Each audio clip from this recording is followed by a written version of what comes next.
Welcome to Release the Podcast. I'm excited to have my roommate, Dallin Fuller, on the podcast. That's how you say your last name. Yeah, Fuller. I was like, It's really I don't think I've ever complex. heard it said out loud. Yeah. I don't think we've talked about our last names in the house, but Yeah, you're in my phone as Dallin Roomy. that's cute. You're Talmage Thayne in mine. So I'm glad I figured out your last name before you figured out mine. So And he is nice enough to bring me a fizz drink. And so what's in this? sugar-free coconut, sugar-free vanilla, strawberry puree with water and coconut cream on top. Delectable. So if you're looking for something that is delicious yet not packed with sugar, this is your drink right here. What's it called? The strawberry splash. The strawberry splash. I like it. Good. Okay. So Dallin, we've known each other for 5 months. You moved in December. January. January? Yeah, so it's been like 4. I've lived here for like 3 or 4. Really? Oh yeah. You didn't move in December? No, I moved January 4th actually. Yeah, you did. Now that I'm thinking about it. So yeah, it's 3.5 months about now. So that's really, Dude, it feels like I've known you I longer. know. That's crazy. Well, same thing with like my girlfriend Biz, and she's just like, we've like been dating for, I'm like, it hasn't been that long. Yeah, About the it's same been time. like 3 months. Yeah. So it feels like we've been dating forever. So Well, you actually Same started concept. dating her the day you moved in. yeah. Dude, that is amazing. We talked for like a month. Like we got to the point where like, okay, like we know we're gonna date. So like just like when we get there, we'll just decide to do it or not. Yeah, when you told us. It was literally Actually, I wasn't there when you told everybody, but Toph was like, Talmage, everybody in this house has a girlfriend except for me and you. I'm like, I know. What the a heck? couple weeks later, you're talking to somebody, and Toph's like, "What the heck, man? You love me."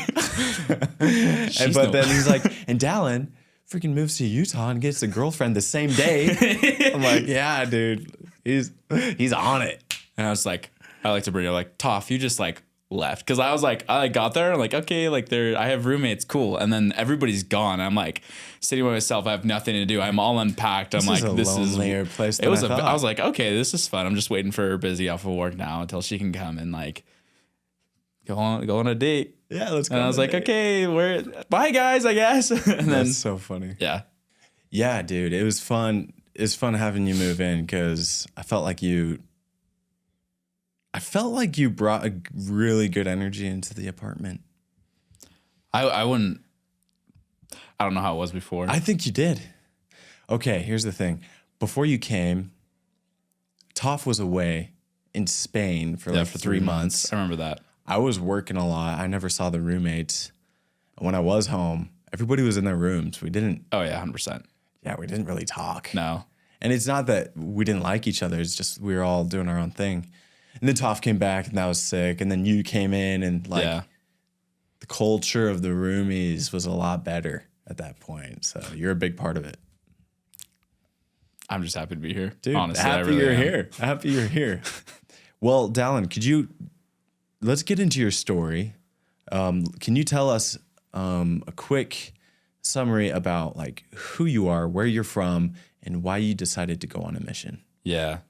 So I'm from Mesa, Arizona, born and raised. I've lived there my entire life.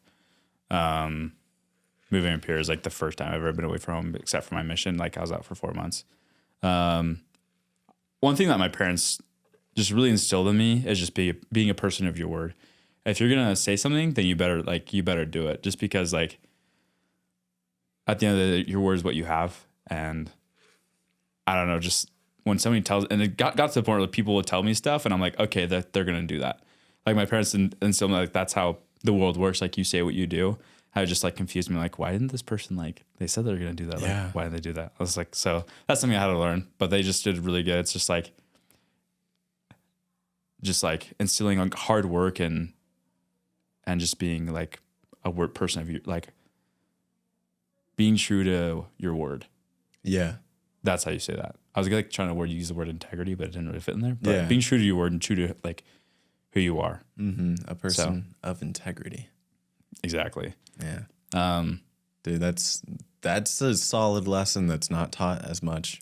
Yeah, I really appreciate it. And then just them just teaching me like, hey, like you have needs in your life, like food, water, this, like those are needs, but like other stuff like you don't need, but you want. They taught me really, really good, like the difference between needs and wants. And it's helped me like throughout my life. And so, yeah, I think those are probably like the really two biggest things that I reflect on. I'm like, yeah, those are really made a difference in me. Just like being able to work hard and know what I need. Yeah, dude, that's sick. And so what made you want to serve a mission? I never wanted to serve a mission. You never wanted to serve? When I was growing up, I was like, I don't want to go. Yeah. I was like, that, no. Hey, you're honest with it. Yeah, I don't really know what really clicked. It was like, yeah, why did you? Like when I got my picture, it was like, oh, you're like serve mission. I'm like, okay, like cool. Like I guess I'm gonna go then. And I don't really remember question. I remember just being like, okay, like this is something I want to do now. So like I like grew up like never want to go like all throughout high school, and then like, okay, I'll go. Kind of like I know this is something I should do, and I'm gonna do it, kind of thing. So I just was like, okay, I'm gonna. And like something about me, so like, you made the decision just that quick. I couldn't pinpoint at like a time like, yes, this is for me. This is what I'm gonna do. Yeah, but you're just like, yeah. But one thing about me, like my parents like tell, like once I put my mind to something, like there's no changing it. And it's like only I can change my mind about doing something. Yeah. And so I was like, okay, I'm gonna do it. And so I just did what I needed to do it. I wanted to leave like right after high school, like that summer. Like my parents were like, oh, okay, so part of the mission is you're gonna pay for the majority of it. Yeah. Kind of thing. Like, so I was like, okay, so I didn't end up going till like November later that year.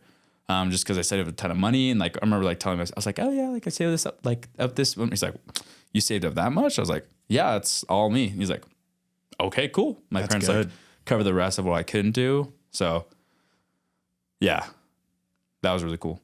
That is sick. Yeah. Not a ton of people have the grit to save up for their mission. It was a summer. Like I was working construction, and like some houses I'd have to wake up at 3:45 in the morning. Usually I wake up at 4 and be there leave my house by 4:30 and then get there at 5 and start and work till like 2 or 3. Dude, that's nuts. In the Arizona sun. I don't know if you ever worked out. Arizona. And like, there's a couple times where like 2 times I remember I just got heat exhaustion. Yeah. And I just like, my boss was like, go home. I'm like, okay, it's like 110 degrees. 110, sometimes like a heat wave, 115. Oh my gosh. Yeah. So dude, it took a lot. I mean, a lot of hard work. I start sweating at like 75. You're telling me when we were playing volleyball yesterday, I was like, this is disgusting. I feel nasty. And it's like a brisk, nice, like, it was like 70s. And I'm like, okay, like UV's like high. I'm sweating. Yeah. That's like 15 minutes when I walk outside, and like 5 minutes, it's like, okay, I'm done. Yeah, seriously. You know, unless you're in the pool, then you like get out of the pool. It's like, okay, I'm done. That's fine. But yeah, dude, that's nuts. So you saved up the money, and where did you get called? I got called to Natal, Brazil. Yeah. That's sick. So they just got a temple announced there too, which is really exciting. So yeah, hopefully I can go back. Do you know, you probably don't even know when it's going to get built yet. No idea, honestly. Yeah. You don't really know any of those details this early on. That is so sick. Okay, so you got called there, and that was in November? Yeah, I left in November. Oh, you left in November. I got called in like August. August? Okay. August, September. And so you left in November of 2019. I left. 19. Yeah. Okay, sick. And did you go to the Provo MTC? No, I'd never been there. I went to the Brazil MTC, so I flew there. Okay. I was there for 6 weeks. I got there the day before Thanksgiving, so I was there for Thanksgiving, Christmas, and New Year's, and then went to the field like a week after New Year's. And I was in the field from like January to March. I got home March 28th. I left November 20th. So basically exactly like 4 months. Dude, I was there. That's nuts. Yeah. March 2020 is when Released started. Oh, really? Mm-hmm. That's crazy. Yeah. I want to go back. Yeah, seriously. Why did tell me the events of how all of that conspired. So you were in the MTC, and then eventually you got sent home because of COVID. Yeah. And like, how did that happen? like, like when people got back home, they had the choice like, oh, you can like stay for like a year and then go back out after, like figure out life, or just like wait for reassignment and then go.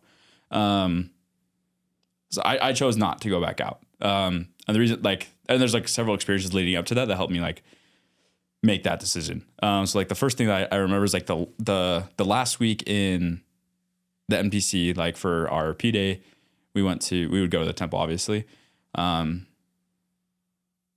the temple we went to, like we went, and then like remember sitting there waiting before you go in the celestial room, I was sitting there waiting my turn to go. And I just remember getting the distinct thought of like, would you be okay going home early? And I was just kind of like that was actually like a big fear of mine. Cause like I told you, like in the back of my mind, like I knew like when I grew up, like I don't want to be a missionary. I remember that. I'm like, okay, like that's, and then like my family has like a history of like depression, anxiety, like totally cool, totally fine, normal. My brother came home early because of it.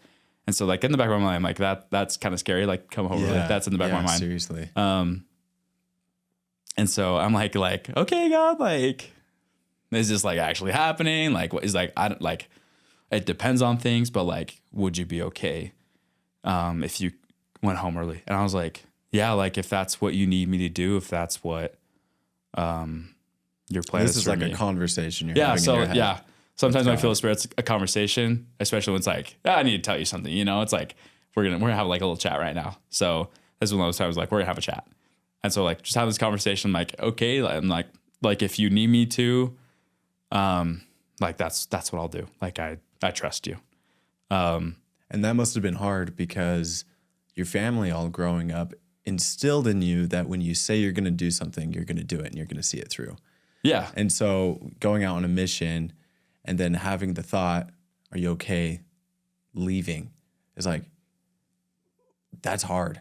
That's hard because you're like, I said I was going to do this. I need to finish it through. Yeah. Yeah. I actually haven't thought about that because I'm like, my family's also like, they're also like realistic. It's like, hey, like stuff happens, like see it through to the end. Yeah. If there's other stuff that come up, like that's okay. Yeah. Kind of thing. Things happen. Yeah. Life happens. So it's like, I didn't even think about it like that. So what do we do next? So I went out in the field, like was like, okay, that happened kind of thing. Well, I'm like, not even sure if it's going to happen, whatever. So I'm out in the field and I have this distinct dream that I like remember.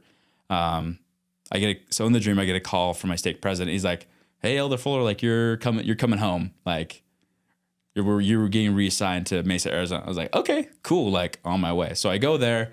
I remember in the dream, there being three distinct languages, English, cause I speak English, and then Portuguese, cause Portuguese from Brazil. And then there's this third language that I couldn't completely understand it, know what they were saying, but I understood what they were saying, if that makes any sense. Yeah, totally. And then they could understand what I was saying. And so that happens. And then we get the call like, oh, hey, you're going home, COVID. Like, so all like American missionaries get sent home. Like, okay, cool. And so we're on our way home. And I just remember this feeling of like, you're done. Like you're not going back out on mission. And like people are like, oh, like where are you going to think reassigned? I'm like, I don't think I'm going back out. And I was like, that's like the feeling I had. Never like was it scary saying that to them? Kind of like, not really actually. Not really? Like That's it was good. like, okay, like I don't really like, it was just like a weird feeling. I'm like, okay, like that's a weird feeling like to say. It's like, I feel like I'm done. But like, okay. I was like, I don't know what that means. And so like I get home, I leave Monday night from Brazil and I get home Saturday morning in Arizona time. Yeah. Like 7 a.m. So I get home. The first thing I remember doing is like, I was just sitting there. I was like, I had just been like working my butt off like the past like 3 months. I'm so bored right now. So I remember the first thing I did after I took a shower was I mowed the lawn in my my slides. Dude, jumping right back into the chores. I know. I was like, your parents didn't waste any time. No, I like sitting there with my mom at the time. I'm like, hey mom, could I like mow the lawn? And she's like, what? Yeah, okay. sure. Zach just mowed the front. Zach's my brother. Like, Zach just mowed the front yard and you can do the back. And I was like, cool. So I went and did it. so that was a Saturday, and then the next Wednesday, we found out that was the day I was getting released. Yeah. And so I remember just like chilling. Some of my family members were watching like a movie, and I was just like kind of like stand on the side, you know, because they're like, hey, just like if you're gonna watch a movie, cool, like just within the regulations, whatever. And so I'm like sitting there, and then I had the distinct impression, it's like, Elder Fuller, go read your scriptures for the last time as a missionary. And so I go back in my room. I like set up like a little desk, go open my scriptures, and I'm like reading. I'm like, wait, that's like a thought I had kind of thing. And I'm like, start saying a prayer. I'm like God, like what does that mean? Like, just kind of like, I'm done. And he's like, yeah. I'm like, okay, sounds good. And I was like, is it okay if like I was like, general conference is coming up this weekend. So he goes, okay if I get a confirmation? And he's like, yeah, like that's totally okay. It's a big decision, like understand, kind of thing. And so I remember I got released that night. I haven't told my parents, I haven't told anybody yet. I remember going into that weekend with that question in my mind. And just, I can't remember which talk, I have it written in a journal somewhere, but it's like, you're basically the confirmation of like, yeah, it's done. Like you've done your time. And I was like, okay. And it hadn't really hit me yet, you know? I was like, okay, cool. Like I'm done with my mission, whatever. And so I remember talking to my parents about it, going out, I'm like, yo, like, I got to talk to you guys like about this thing. Like, okay, like, what is it? I'm like, I'm deciding not to go back out. And they're like, that's not part of the options. Like they give you options. Like that's not part of it. Like kind of thing. I'm like, yeah, I know. What are you doing? You're going off script. I wrote my own script. Anyways.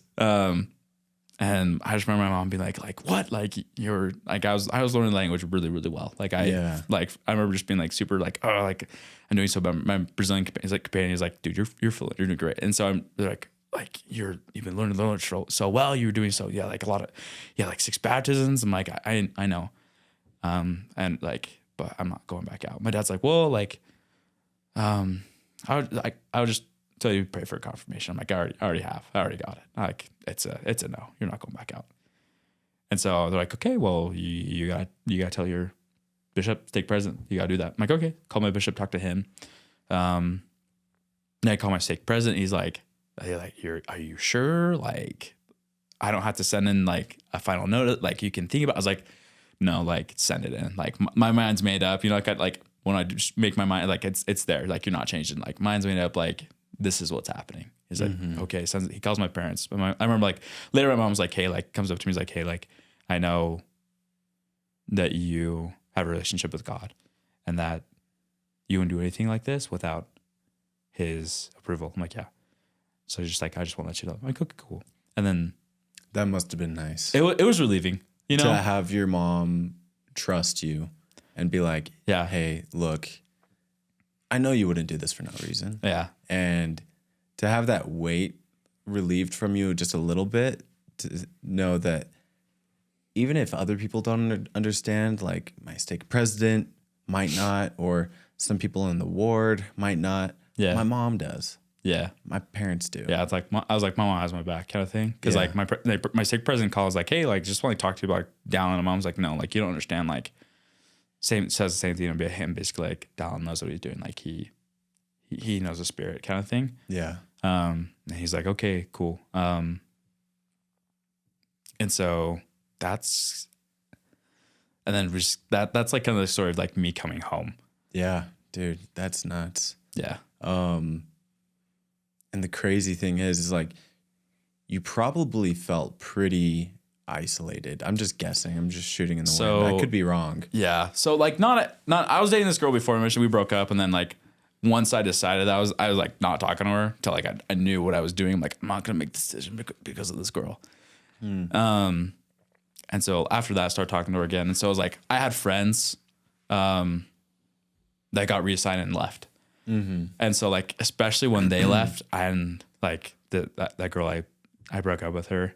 We broke up. Like life was just taking us different ways. Yeah. And so like, I just remember like feeling like why? I just remember being so angry. Like, I don't think you ever seen me cry, but yeah, no, but I just remember being so mad. I'm like, okay. And I remember like one time specifically, like we're at like a family reunion, and this happened like several times where I'm just like, I shouldn't even be here. Like something happened. I got upset. I like went up to like the room I was staying in. I'm like, I shouldn't even be here. I should be on a mission right now. Like I literally shouldn't be home for like another year and a half, you know? That feeling, like it's like weird because like, yeah, I'd have people tell me like you go back out now, like, oh, like I get it. Like I wouldn't do that either if I were in your shoes, in your situation. It'd be hard to go back out. I'm like, I want to go back out. Like I didn't tell them that. I'm like, yeah, okay. Like how am I supposed to explain to this person like I want to go back out and I want to serve and stuff. And so it was like just like really hard for like a year. I remember getting really angry and not falling away from the church, but like the house that I had kind of fell away, you know? Yeah, totally. And so it felt pretty isolating. Just like, no, and the thing that's really isolating is like Satan's really good at what he does, you know? I think the thing that just like really killed is like, not that people were judging me, but I just felt like so much less of a person from like doing that, you know? Sorry, I haven't like talked about this in a long time. So a little bit, like getting in the details, you know? Yeah. It's like usually like surface up, like, oh yeah, like I left, like I understand how you're feeling kind of thing. Yeah. So yeah, it was hard and I was angry for like a while. Yeah. I was like, why? So it like, and the crazy thing is you didn't want to go at first. You went out though, in spite of it. You learned to love it. And then it was taken from you. And you're like, I changed my whole mind for this. And now it's taken from me. And I don't have a real good explanation. No, for I had why. no explanation. I literally still, to this day, I still don't know why. Yeah. Like why he's like, no. I'm like, okay. It got easier to be like, because like that experience I had just trust me. It was really hard to trust when it's like, there's no clear path. Yeah. You know? So it just took a lot of time to like figure that out and be like, okay, like, I know, like, I don't know a reason right now. Like, I remember praying for a reason. I don't really pray anymore because, like, right, I'm like, I've gone to the point where it's like, it's been good. Like, it hurt and it sucked, but I'm like, I learned and I still trust God, you know? Yeah. That is amazing. And I can only imagine the hurt. Like you said, you're like, it's not that people were judging you. It's just that you felt less because it's what you were preparing for. It's what you worked for. And then, and it's what every young man is expected to do and commanded. There's a big pressure and commanded to do even. And then you have a specific impression and command from God that says, no, you're not going out, but I'm not going to tell you why. And so you're not going to really have an explanation for people when they ask. And they're going to try to help. They're going to try to say, it's hard anyway. And you're like, but I want it. And so it's a burden that has been put on you and you don't know why. That's the hardest part because when people have a burden, if they have a why, they can handle it. Seems more feasible for some reason. I remember my friend, like he was like messaging me like, I'm thinking about coming home. He's like, what do you think? I'm like, hey, like if you come home, cool. Like I won't judge you. Like that's totally cool. But I'm like, just realize that like the mission is hard, but life is hard. Like missions, like everything's paid for. You like you know how much money's coming, what's coming, like when it's coming. Like sure, there's like a lot of unknowns. Like I have to find this person, but like it's really set up for you. It's set up for you to succeed. Yeah. Even if like you don't find somebody to baptize, you're still succeeding. You're still growing, and that's success. You know.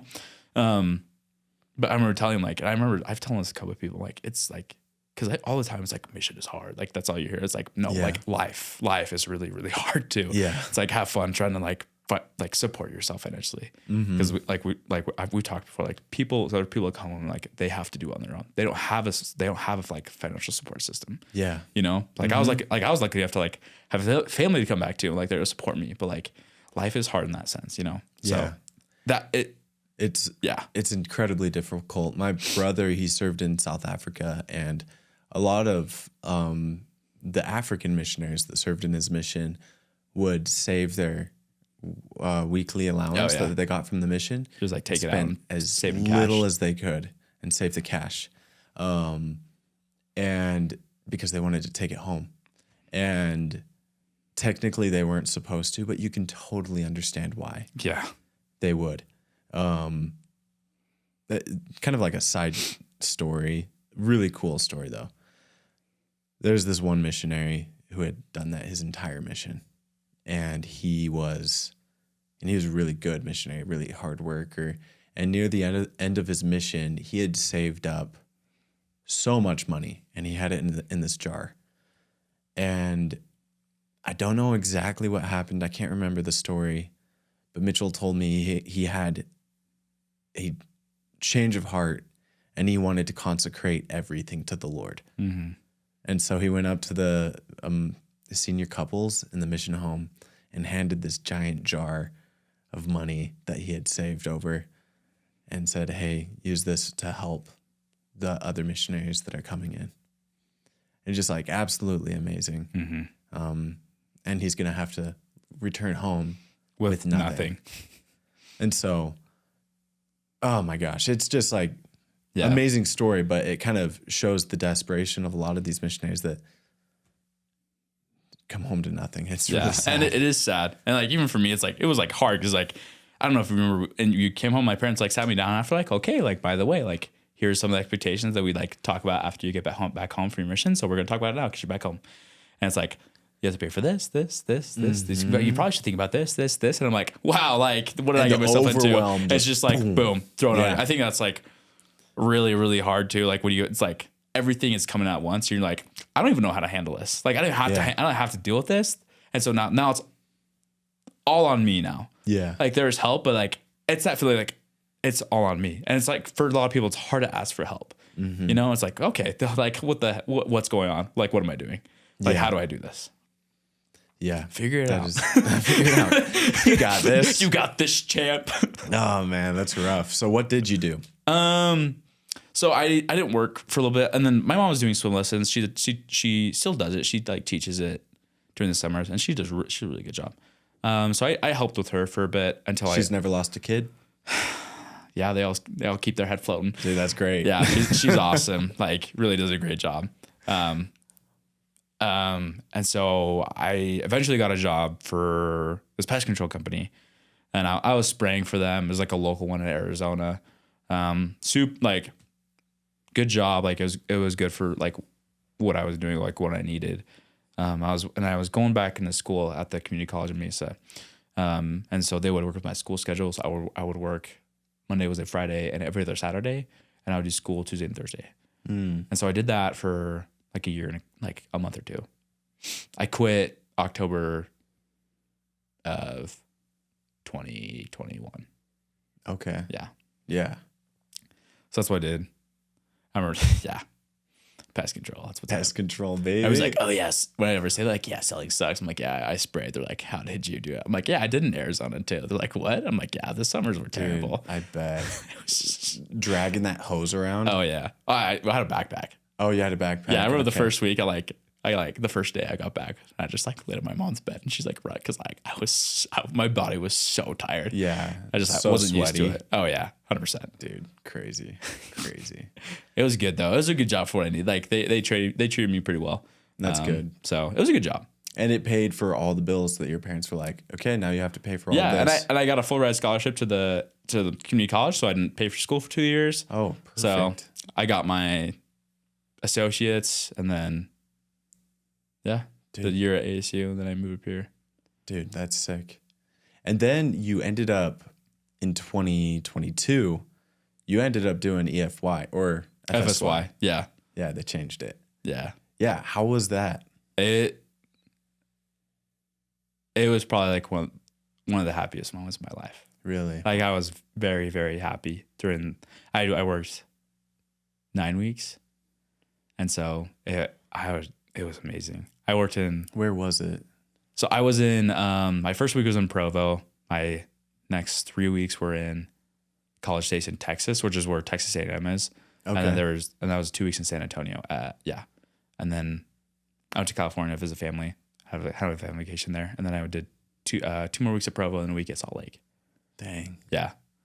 So I was gone all summer, and I loved it. Like I was so tired when I got home, but like I was just so happy, and like working with those kids and that are just... I love working with the youth, especially like when they're like the 16-year-olds. Like I love the 13 and 15, like especially this, because you can just they're at that point. It's like they're just understanding more, and they're realizing how much more like. I bet you connected with them so well though, as Dude, well. I'm like I'm a goofball. Yeah, you're like a big kid. I know. Sometimes I'm like joking with the bitch. She's like, "You're literally 12." I'm like, "Yes, I know." You know, and then but also I'm like, I know how to be serious, and I know like when the appropriate time is. So it's just like a really good like best of both worlds kind of situation for them. So I love those kids. Dude, They're awesome. That's so cool. Was there an experience at EFY that you can point to and you're like, this kind of sums up like my overall experience at EFY? Was there a for kid FSY? that really... I want to add to what to EFY. For FSY. Okay. FSY, sorry. Okay. No, yeah. you're good. FSY. Like, was there a kid that like had a cool transformation, or did you have your own kind of realization or revelation, or... Yeah, tell me if you had a cool experience. There's like a couple things that come to mind about like one thing that I really learned, and then just this one story of like my second week. On Thursdays, you dress up, just same as EFY. Dress up and like study like a document. And for this year, we studied the story of Joseph Smith. So we had like different excerpts from different passages, and we went through all of those. Like I can't remember if that week I had them teach each other like what I did, or like we just like talked about it together. And I had like we're talking, we're chatting, teaching. I remember this thought. It's like, tell them to pray right now, and like another one of those conversations in your head. Yeah, I'm like, it's like this is gonna happen. You better do it. I'm like, okay, cool. So I'm like, whew, okay, I'm gonna do it. So I'm like talking to them like, hey, like I just want to give you guys time right now. Like, if you have been doing the things that you should be doing this week, if you put your heart in, and like I told them at the beginning of the week, every single group, I'm like, you'll get what you put into it. And I told them like everything with life, whatever you put into it, you will get. I'm like, if you have been doing those things that we talked about, like doing this, ABC, like paying attention to the classes, like doing this, like actually doing your scripture study in the morning when we have the time for doing it. Like if you've been doing those things with a real intent, like Joseph Smith, like you're going to get an answer. Mm-hmm. And I remember like, okay, pray. And I was like, Holy Father, like you better like be like somebody better feel something right now. You better have a rainbow appear because like I just put my neck on the line for you. and I'm just but like, and so I'm like praying. Like we're walking out of the room, and this one kid, like he also talked to me the next day about something that was like really touching. He's like, I prayed, and I was like, when you like, thank you, like I got an answer. I'm like, awesome. And that Thursday night, we have testimony meeting. I remember just bawling my eyes out because some of my kids came up like, I can't remember if like if it was either that or like when we had time for reflecting and review that night, we just go back and talk about the day and talk about like things you learned kind of thing. Or it was either that, and like on those nights, I would give the kids like the opportunity that didn't have a share testimony, like share the testimony if they want to, because it's kind of yeah, like there's 50 to 100 kids in the room. It's like okay, yeah, Jesus, it's scary, it's terrifying. Yeah. I can't remember if it was like during that, but like I remember like several of those kids getting up and be like, when you gave us that time, I got an answer. There's like 3 or 4 kids. And I'm like, this is so cool. It was amazing. And that's that kid that first walked out. I remember just him like the next day, he's like, comes up to me. He's like, and I can tell at the beginning of the week, he had really good friends. But like as the week went on, he just kind of struggled with like feeling a part of something, And I noticed this, and he comes up to me Friday, and he's like, because I'm the kind of guy, you walk through the hallways, I literally say hi to everybody. That's how I was in high school. I remember like walking out in high school, and I was like, well, how do you know everybody kind of thing? And he's just like, sits down, he's like, how do you make so many friends? And I'm like, I don't know. Like, it's just something that's always been really easy for me, just like making friends, And I'm like, just kind of talk to him about that. And because also, like, I'm thinking, like, I was really sarcastic as a counselor to other counselors. And so, like, a lot of the girls were like, you're mean. Like, it's just because in my head, I'm like, all my attention, all my focus, 100% of my energy is going to these kids. So I'm like, that's all I have time for. Yeah. And it's like, so, like, I'm like, dude, I had like 5 people this week tell me I was a jerk. I don't know what you're talking about in the back of my head kind of thing. But I'm like, and it's just like this kid, like, yesterday, and it's just like hurt my heart, And he's just like, how do you make so many friends? Like, I'm like, it's like one of those things where it's like, it's been, I'm like, I can't do anything for him, you know? It's just like kind of those things, just like, I just have to trust Heavenly Father that he's going to take care of this kid that I love, you know? And I'm like one of those people, like this is probably the first time I've actually like deeply thought about that moment. Cause I'm like one of those people, I'm like, just brush it off. Like, it's fine. Yeah. Like, you're fine kind of thing. Just like, keep going. I'm like, okay, I'm pretty good at that. It's a strong suit. It also has some weaknesses, you know? Yeah. So I'm like, I hope that kid's doing good, you know? I'm like, Yeah. Cause he was a really good kid and he really loved God. I could tell that. The other thing, like, I remember that's just like all of last year, that like the big thing for me that, just kind of, we talked a lot about FSY that I reinforced a lot to those kids was at the big, I remember praying before I left. I'm like, what is the one thing these kids need to hear? And President Nelson talked, May of last year about our divine identity to the young adults. And like, there's a video beginning of the week at FSY last summer. I don't know if they're going to do this summer or not, but they were like, it's President Nelson. He's like, I think it was President Nelson. He's like, one thing I want you to understand this week is that you are a beloved son and daughter of God. And that's something like I try to reinforce them. It's like, we're talking about like repentance or like all these things. It's like, I understand that like you've made mistakes. I understand that there's these feelings, but you are divine. You have this divine potential in you. And that's something like I didn't really see myself. So that's one thing I just focused like a lot of my time last year studying about. And it's like been really helpful. And it's just like changed me. But I'm like, I gotta like love myself and like tell these kids, like believe this if I'm gonna tell these kids like you are beloved and you are worth it, you know? Totally. And so that is like really close. People want to tell them that. I remember there's not like a single experience like, wow, like I don't really remember with that, but I'm just like something I told them often. It's like you're beloved and you're cherished. Yeah. I understand like life is hard, but it's okay. Like you'll be okay. Yeah. Dude, what you just told me about like that kid, it reminds me of when I was in 8th grade. I got pulled into the principal's office and I thought I was in trouble. But she says, Talmage, do you know Ezra? I'm like, yeah, I know Ezra. She says, he comes to me every week and says, have you found me a friend yet? And when I heard that, it just hurt. There are just lonely people out there, and they feel like that lost sheep. Mm-hmm. And she asked me if I would help, if I could like be kind to him and stuff. And I tried. I'd reach out to him in the halls and talk to him in class, but I probably wasn't nearly as good as I needed to be. I was still, I don't know, I was a little kid. I was kind of self-absorbed.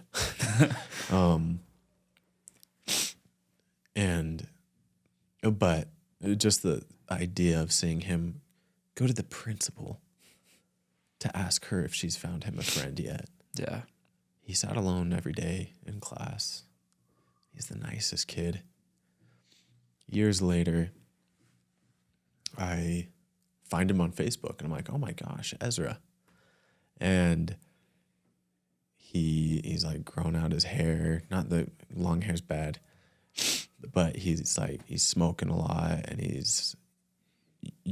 he had all of his posts sound very jaded towards the world, towards people in general. Yeah. And it broke my heart because I was like, he was that one lost sheep.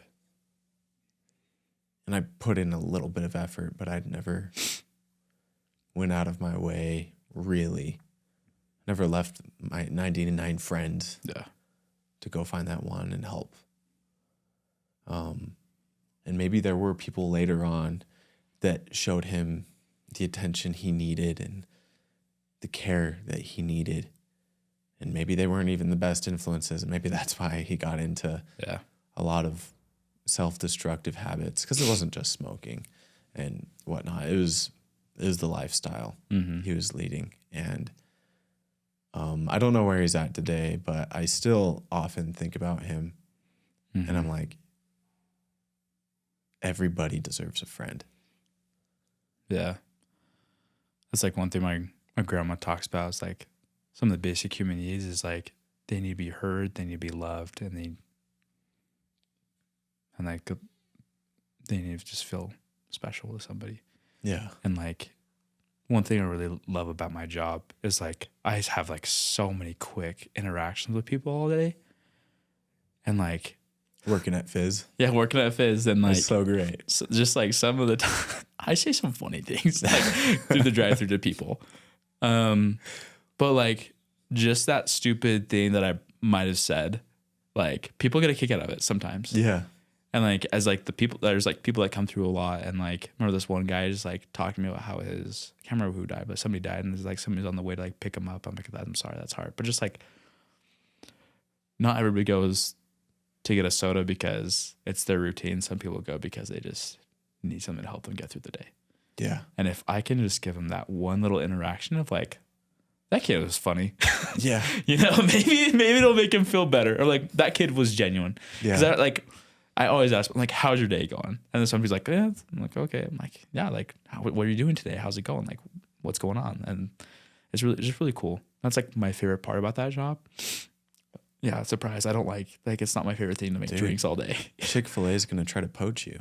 My coworker is like, you were just so nice. Like, why do you not work at Dutch? Yeah. Because like the Dutch people are like, how's your day? You know, they're just like so nice. And just like, and it's like, I'm that person that drives through. I'm like, I don't want to talk about my day. Like, leave me alone kind of thing. But like on the opposite side, I'm like, I want to know how they're doing. Cause I really do have a deep care. And then like, that's why it's like, just being kindness free. It doesn't cost anything. It doesn't. And like, do you get a lot out of it? No. Like at the end of the day, you don't. But like, there's somebody that needs it, and there's somebody that deserves it. Everybody deserves to feel loved. Everybody deserves to feel like they are worth something, because they are. They are.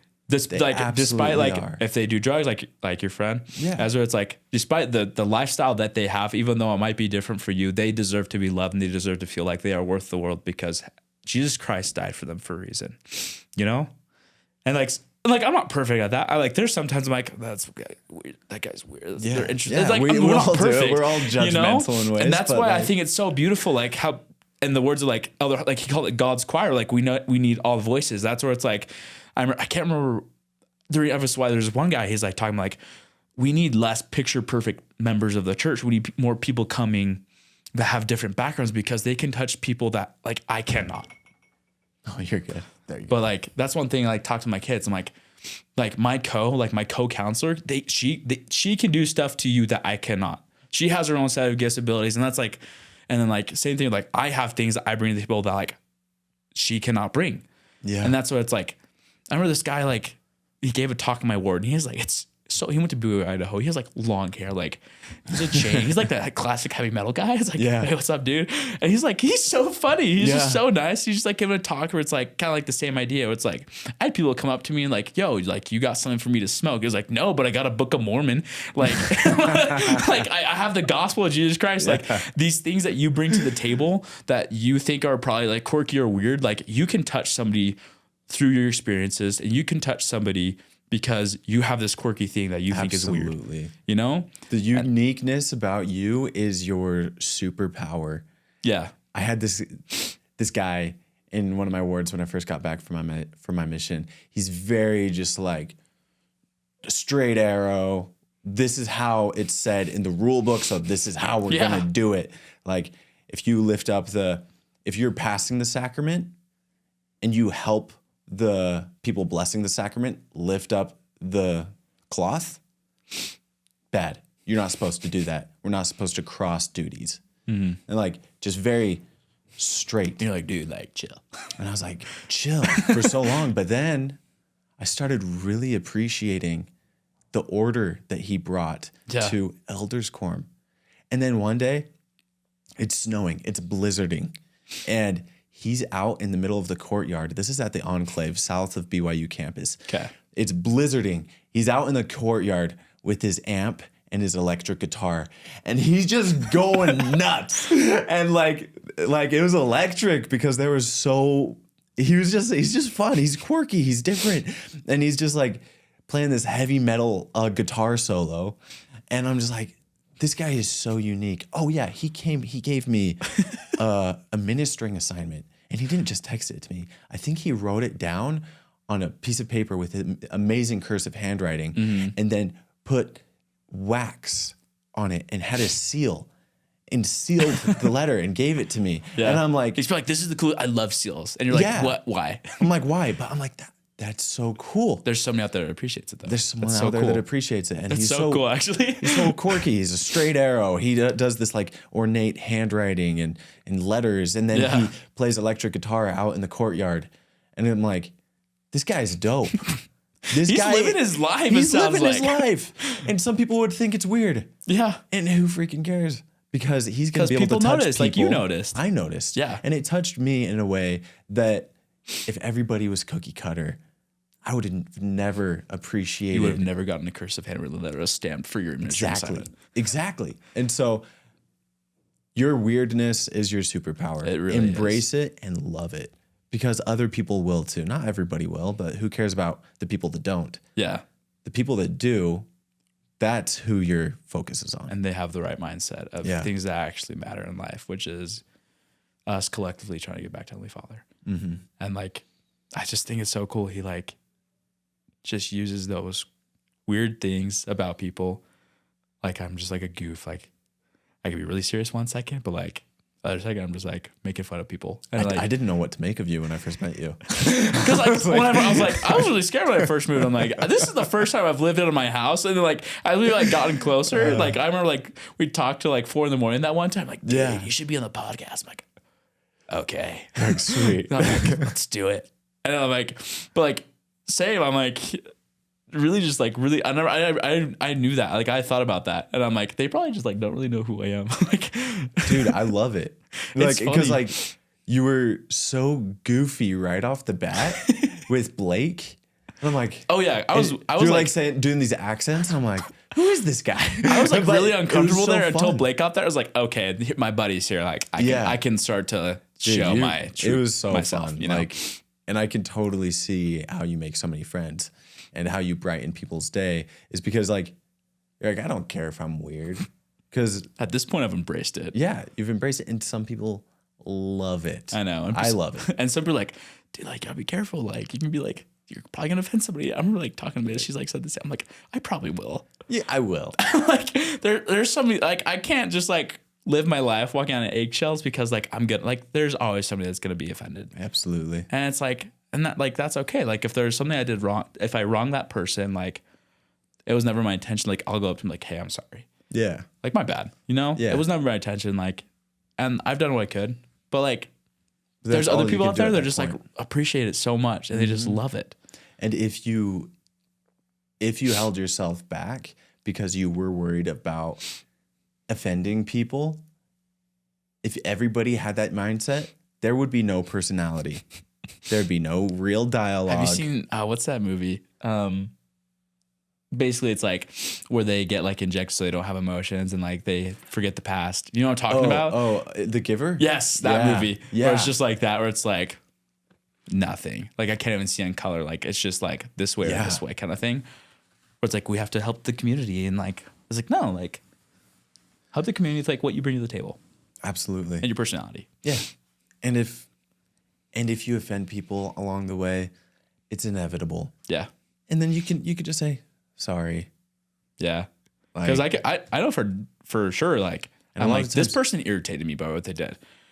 But it's like, and that's my, like, kind of like we're talking about yesterday, where we're talking about Come Follow Me and like the Good Samaritan, where it's like, and how like the Jews like really hated the Samaritans. But it's like interesting that God used the term the Good Samaritan. Like, it's a good person. Like, if he could have said like, it was a good person. But like, that like and what Alex said was like about like, they were universally hated. Exactly. Yeah. And it's like I can have that thing, that mentality. Is like, they annoy me, like I'm gonna like hate them for the rest of my life. Mm-hmm. You know, but it's like, was it you that talked about like, why would you just like put that on yourself to like hate them? Yeah. Because like it's like like resentment yeah, is exactly. drinking poison and hoping it kills your enemy. That's like the Nelson third time I've heard Mandela. you. Yeah, exactly. It's like that thing too. So it's like, I know I do that. And so, and then the other story we were talking about too yesterday, it's like kind of ties into this, is like the story of the servant that got forgiven. It's like, well, God, Jesus Christ, like he's going to forgive me all the time. Like we don't have to ask, like, it's just part of it. We can ask for it and like feel that for ourselves, but he's like, he loves us. He's like, no, I just want you to come to me, you know? And it's like, there's people that I'm going to get irritated at. And it's like, okay, like that's not my job to do that. Yeah. That's Dallin's job. Nah, not my problem. It's just, I just have to be me. That's just all I have to do. Just worry about me and like what I'm doing. Exactly. And then like, you're fine. Mm-hmm. You're gonna make mistakes. It's because that's how life is. But don't be worried about like what other people think, because like you are the same with other people. I don't really know if this is making sense. It's making sense in my head, but it's like if like you know that you get irritated at other people and you're like, you should forgive, like just like let it be, because it's not helping you. Mm-hmm. And a lot of Utah drivers could use that. Let it be. They cut you off.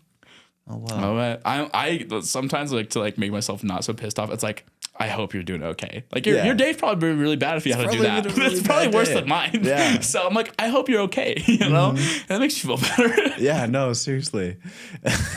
just assume they're going through something rough. Yeah. You're probably right. I think that was like a quote from somebody. It's like 9 out of 10 times you're like, you're right. Yeah. Absolutely. Like treat everybody as if they're going through something incredibly hard. 9 times out of 10, you're going to be right. And they're going to be really grateful. Respect is an amazing thing. Just like having like respect for people in general. That's a beautiful gift that you can have. Yeah. I kind of, my brother has that gift. He likes to be right a lot, but he also, like, I remember seeing him growing up. He had that gift of just like, not really judging people, just pretty accepting who they were. I've gotten better at that. Just like not really judging people, just being accepting of who they are. Yeah. And just seeing past like what they are and just seeing who they truly are. Yeah. Yeah. It's a beautiful gift. It is. I should pray for that more, honestly. Dude, it is a very beautiful gift. Something I need to work on too. It gives you a lot of friends as well. Yeah. And people are willing to give you the benefit of the doubt when you give them the benefit of the doubt. It's very nice. Blessed are the merciful, so that for that shall receive mercy. Is that the scripture? Yeah. I think that 5 or 6. 5 something. Yeah. In the Sermon on the Mount. Yeah. Dude. Over there. A good one. Yeah, it's over there somewhere. Oh, man, dude. That is so sick. Yeah, I feel like, dude, I've loved having you on. Your story is amazing and how you've handled it. And here's the thing. A ton of missionaries, when coming home from the mission, go inactive. Yeah. Lose their testimony. And an even bigger number that come home early lose their testimony. What stopped you from going down that same path that so many have gone? And what kept you with that testimony? Even when you didn't know why you had to come home and stay home. Mm-hmm. I think it's just the knowledge that like I like not having the gospel in my life, and the knowledge that, like, not feeling like I can become better because like I can't overcome my own faults, my own mistakes, my own whatever it is without Jesus Christ. And like if I didn't have that, like I had experience with my testimony and just like this is true, like this is true, and just having those experiences, and like even though like I was mad and I didn't do as much stuff, like I still knew. And like there were moments where it's like my mom's like, "What are you doing with your life?" And I'm like, "I don't know." Yeah. It's like I know the gospel is true at the end of the day. And it's like even though it's hard to be a disciple. It's like I just know that like I couldn't do it alone, because I would just feel so much resentment. I would just feel so much anger, and I would like I don't even know where I would be. I would just like spiral as a person probably. Yeah, dude, I feel you know. Man. So I just think that just like that knowledge in the back of my mind that like I can't do it alone, even though I try all the time. And I remember telling my kids at FSY, I'm like, because like there's those kids like there's kids that like you can figure out that they understand, and there's other kids that give you the basic both of them give you the basic primary answers. Yeah, but the kids that just understood, they're like, no, like I know this is because of these experiences that I've had, because I've tried and I've failed and I've succeeded and I've failed and succeeded. It's like that push and pull of like the like goodness and the evil inside of them, because they're trying to learn how to live life with their body. Like, you know, your perfected spirit trying to live with your body, you know? But I remember talking to them like I know you guys have heard stories of missionaries coming home and like falling inactive. I'm like, so what is reading your scriptures every day going to do for you when it gets to that point? Like when you're in the trenches of life, or like life just seems like you just have nothing left to give. Like, how do you stay in? And it's just like, it's because like Jesus Christ has done everything for us, and he just and it's that one script, for you bought with a price, and the price is his love. That's all he gave us, just so we could have a chance at not living in utter darkness. So we could have a chance to live in a kingdom of glory. And he's just asking us to just try and follow him, not to do it like perfectly, but just to try. And it's like, I can try, even if my trying is like 1% of like what I can actually do. Like, I can do that today, you know? Or if it's like 0.00, like infinite 0.1, whatever. I'm like, I can do that though. Yeah. That's all I can do. That's all you can do sometimes. And that's okay. Because he's already carried the load. Yeah. It's amazing. There's this one scripture that these two scriptures I really like, and like, that's like probably my last thought, but like, where it's the thought of you being yoked with Christ. There's a scripture in 1 Nephi. I want to say 1 Nephi 15, but like the scripture basically like you're chained with the devil is the verbiage. I just like that. Like when you're not doing what you're like, when you're just like choosing not to, like Satan's like, you're chained with him. And like, you already know he's not doing jack crap to help you. Yeah. You know, like the order, like when Nehor, I think it's like in the first, sometime around like Alma 1, where it's like, he just like gets trampled. Yeah. He dies right away. Yeah. He was chained with Satan. He's just gone. Satan's going to leave his own. He has no loyalty to you. Like, he'll promise you the world. Like how it's a chain, like it just drags you down. But Christ is the yoke, you're with him. There's one really cool thought too that I remember somebody giving about just like the yoke, but the oxen are all built differently. So you have to build the yoke according to the size and the build of the oxen. And so like, according to like where you at, it doesn't like, forget comparing yourself to other people. Like my yoke is built differently with Christ than it is for your yoke. Right. So that the weight is distributed like the best. Yeah. So like the load I can carry might be different than somebody else's. And if yours isn't as good as mine, like that's okay. Or if somebody else is better than mine, it's like, that's okay. Like you're already where you're at, and like, that's all you need to do. Just do what you can with what's in front of you. Yeah. And God will magnify that. He will. You'll be amazed to see. I've just seen it with this podcast. Honestly, I knew nothing about how to do a podcast and what I was doing. I remember you talking to me about that. You're like, so how did you do this? You're like, I have no idea. I'm like so in over my head. Like, and I was just like, you know what? Like, I feel like maybe I could try.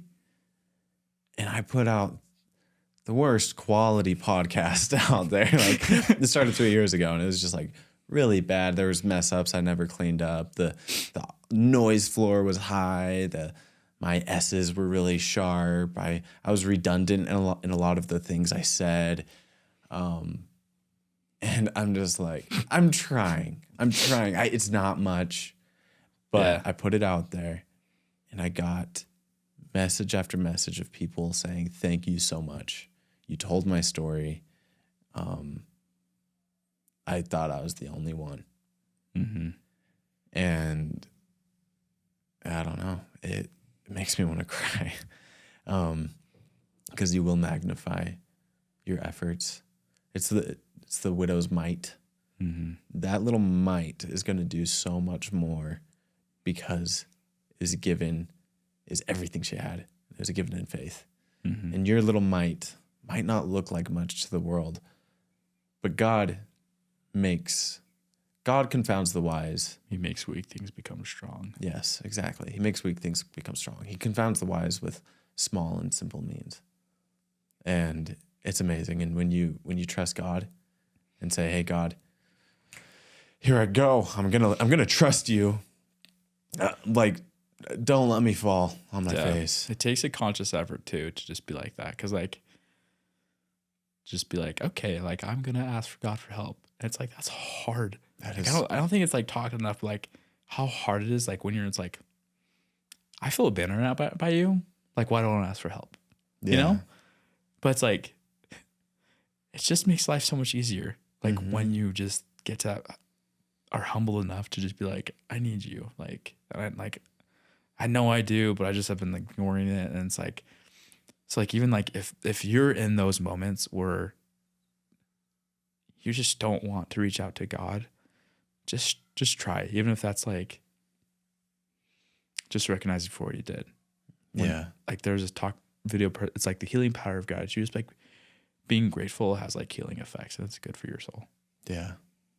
Dude, I love that. I had a guest on. I don't know if you listened to this episode, but Elaine, she was talking about how she really didn't want to ask God for help. But she's like, I'm just going to talk, and God, if you listen in, you can. I think I remember hearing that somewhere. Yeah. Like a clip or something. And at that point, that's all she could do. Yeah. She couldn't bring herself to actually pray, but she's like, if you want to listen, God, you can, but like, I'm just going to vent. And she ended up having an amazing experience, like with God and revelation and everything. You guys will just have to listen to the episode. But we're not meant to do this life alone. No. So we need God's help, but we need each other's help as well. And I've been working a lot lately, and I'm just really busy. You know this. I'm never at home. This is why he's moving out. He's there like one or two nights, not days, nights. Nights a week that I'm here. I swear, like the past 2 weeks since he's been moved out, he's been at the house more. He was for those first 3 months. It's crazy. Life is busy, and it's draining. Oh yeah. And what we did yesterday, we got some friends together. We played some chill volleyball, and then we did Come Follow Me with a group of people, and then we just chatted afterwards. I was so rejuvenated. Yeah. It was so fun to be around good, wholesome people and have fun, talk about the gospel, Play have games. some sports, fun. like physical activity. That is what life is about, is these relationships. And I can't do it without them. And what's the point of doing it if I can't have a relationship with these amazing people? Yeah. And so I don't know. one question for you. Yeah. This is something I've thought about before. Like, I just want to ask you. Like, there are those people. It's like, well, like God, like a lot of time. Like, I feel like a big like thing people say is like God answers your prayers a lot of the time through other people. What what for you? Like, what do you do when you feel like those people aren't coming? And like you're just kind of on your own, you got to figure it out on your own. You know, what would you say to like that? Does that make sense? Does that question make sense? Yeah. No, dang. To where it's like, oh, I don't have this group. I don't have those. Like, Yeah. what would you tell somebody that doesn't have that but is seeking that, really wants that deep down? Yeah. This is really hard to do. I used to be incredibly shy, like painfully shy. Like I ran away from a girl who started talking to me in school and cried in the bathroom because I didn't know what to say. I was eighth grade. And I was lonely. Yeah. Because I didn't know how to talk to people. But the thing that turned my life around is there's two things, actually. My brother, he was very popular, very charismatic, and he pushed me to talk to people. But secondly, was to focus on other people. When you focus on other people, first off, it feels like your problems kind of disappear in the moment. Your loneliness disappears when you're serving other people. Secondly, you develop true, like real love for them. And they notice it. They feel that love, and it sparks something in them. Yeah. And so I went to a new school, And I was like, okay, I'm done being this shy guy. I'm done. I need to be something more. And it's a new school, so I can reinvent myself. And so every day I went up to a different group at lunch and I said, hey, I'm new here. Don't really know very many people. Can I sit with you? And they usually say yes, because most people would. If they don't, they're jerks and you don't want to be their friend anyway. Waste of your time. Yeah, they're a waste of your time. So yeah, I would sit down, and instead of waiting for them to be like, oh, so you're new. How are you? Like, where'd you come from? All this stuff. I would immediately go to them and I'd be like, yeah, what's your name? What's, I don't know. What's this about you? Oh, you're in soccer? That's sick, man. I played soccer back in the day too. Oh, you do FFA? I have horses.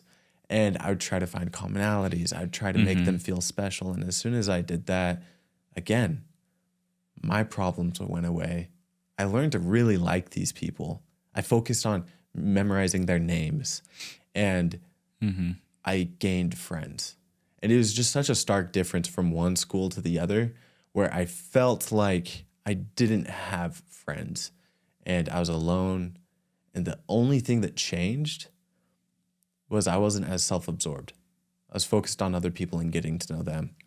And that's more of a practical tip for people that are feeling like they don't have people in their lives that can provide that companionship, attention, and love. I'm telling you, it'll do wonders. In terms of spirituality, there will inevitably be times when you feel absolutely alone, where the people in your life, while even if they love you and are have good intentions, they don't know what you're going through, and you will feel alone. That is okay. That is okay to feel that way. I was going to say, there's been moments where I'm like, I kind of feel that sometimes. I was like, oh, people don't come. It's like, it's okay, you know? Like, Yeah. It's okay to not be okay. Yeah. Yeah.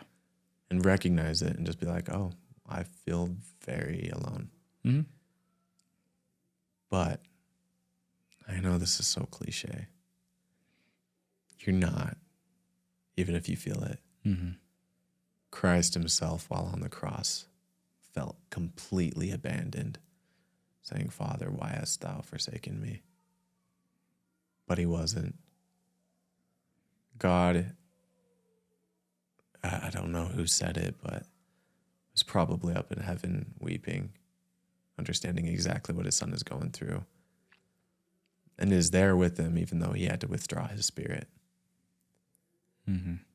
You're going to feel that way, but just know it's not going to last forever. Keep the faith. The Spirit will come back and confirm to you that Christ and God are there for you always, even when you feel that way.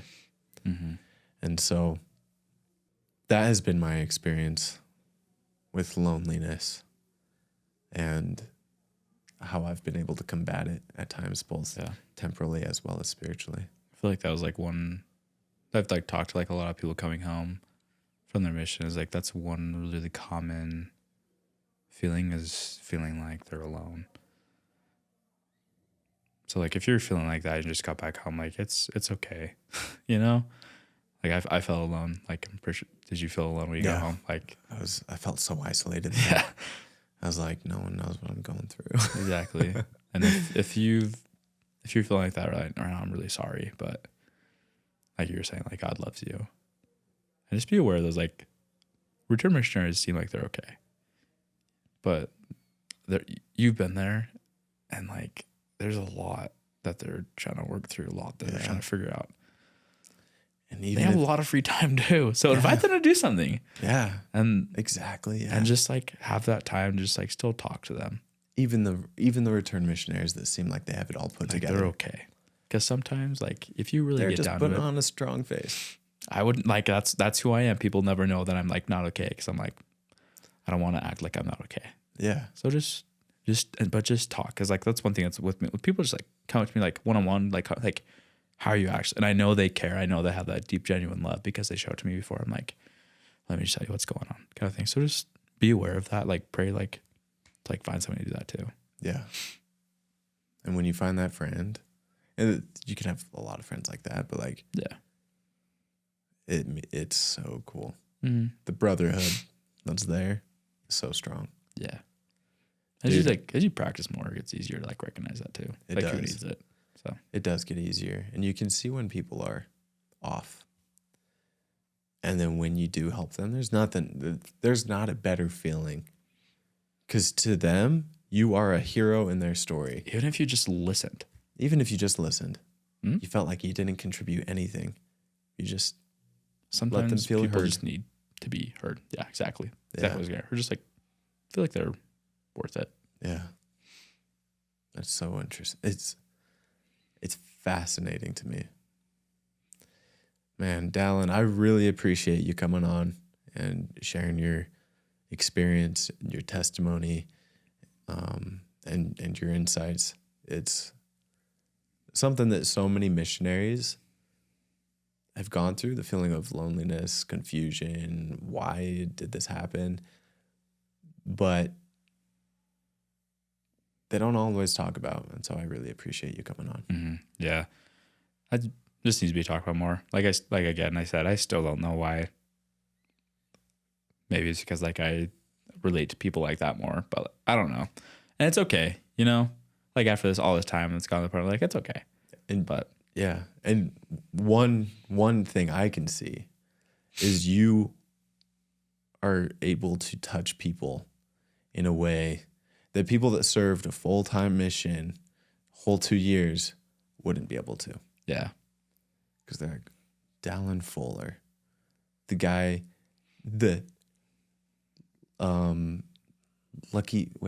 happy-go-lucky guy, the jolly dude, the guy that has such a strong testimony of Christ and his own divinity. He served 4 months. Yeah. Wow. Who's to say I can't be like him, even though I only served 4, 3, 6, 10. Or didn't even serve at all. Or didn't even serve at all. Yeah. So you're going to be able to touch people that so many can't. And so That's one thing I was praying for when I was coming over. I'm like, I just pray that at least like one person's touched. They just need to hear that they're not alone. yeah. Whoever that person is, I got tears coming out for you. So Yeah. We're crying over here. We both cried this episode. Gosh dang it. I know. Don't let them in. Don't let them see. Be the girl you're supposed to have to be. It's frozen right there. Oh, brilliant. Oh, brilliant. Man. So if you want a smile brought in your face, just stop by Fizz. Yeah, stop by Fizz Orem. on Center Street in Orem. And you'll see Dallin. I'm at the window a lot. I like talking to people. Yeah. Again, he got me this drink. Or just be like, yo, is Dallin there? And just talk to me. I'd love to talk to you. Yeah, he'll just be like, do I know you? You're like, no. No, not at all, actually. Thanks for asking. Like, okay, cool. I'm glad we had this conversation. So how do you know me? That'd be great. That'd be great. I'd love that. Awesome. That'd be so sick. Man. And you're like, I'm the person you cried for. I'm like, oh, really? This is awesome. You're like, thank you. Thank you for letting me know. That would be so awesome, actually. But dude, if not, I understand. It's hard sometimes. It's going to happen. It's going to happen. Man. Well, I appreciate you coming on. Is there any last words? If not, that's totally fine. For returned missionaries. I don't think so. Not everything we said. We said everything. This is the way. Well, everybody, thanks for tuning in, and I'll see you next week.